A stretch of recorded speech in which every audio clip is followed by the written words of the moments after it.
Hello everyone, welcome to another episode of Inside Out Smile. I'm your host, Dr. Amber Q. Thank you for tuning into the show. Gosh, the world has just changed so much, I feel, in the last few weeks. And it's really interesting because there's a lot of talk about the new world order. I don't know if you've heard about that.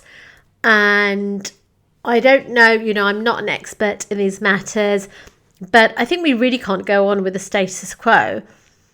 And I think that things have shifted in such a tremendous way globally that I don't know. I hope we're going to be starting a new era. I know there's a ceasefire at the moment and there has been an exchange of hostages on both sides. But innocent people, doctors are still being shot in Palestine, still being arrested.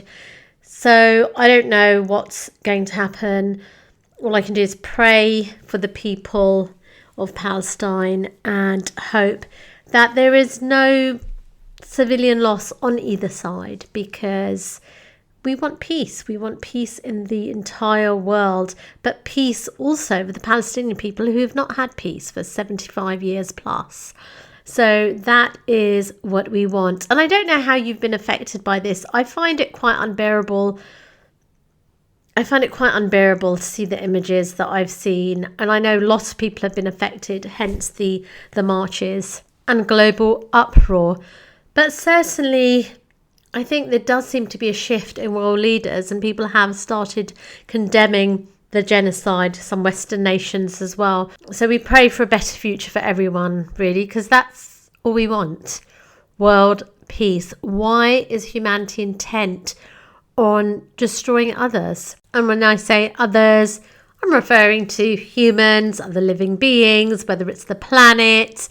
It's just so, I guess it all comes down to greed, wickedness, and this is why we need a higher purpose in life. Otherwise, we do succumb to our own desires.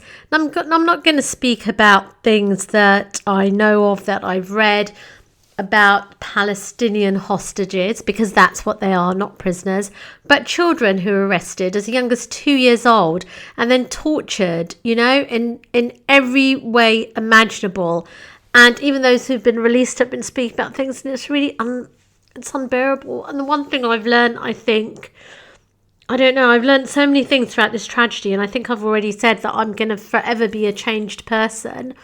But just seeing the courage, the heroism of Palestinian people, whether it's doctors, parents, children, it's just really incredible. They're such pure souls. And I'm glad that some people around the world have been woken up. There's so many people that are protesting and boycotting. And it shows us there's a lot of good in the world. And we need to harness that, really. Hence the reason for this podcast. I think it's very easy for us just to live our daily lives and to, not be affected by the suffering of others, because sometimes, whether it's the homeless person that you see on the street, whether it's an elderly neighbour, whether it's a sick friend, we're just so busy. Life has become so frenetic. But we really need to acknowledge the fact that we are all connected. Whether it's a cat, a dog, a horse, a person across the other side of the world, person across the other side of the road, person across the other side of the house or your workplace, we're all connected. We need to look out for each other. We need to be better people. And I think the genocide, as awful as it is, has woken that up in a lot of us. And I pray for better days. And feel free to email me if you've got any thoughts that you would like to share. Until the next episode, let's all create connection with the humanitarian organisations that are delivering aid in Gaza. If you can't donate, then at least share and raise awareness, maybe sign petitions, and let's all save lives and prevent this horror from continuing.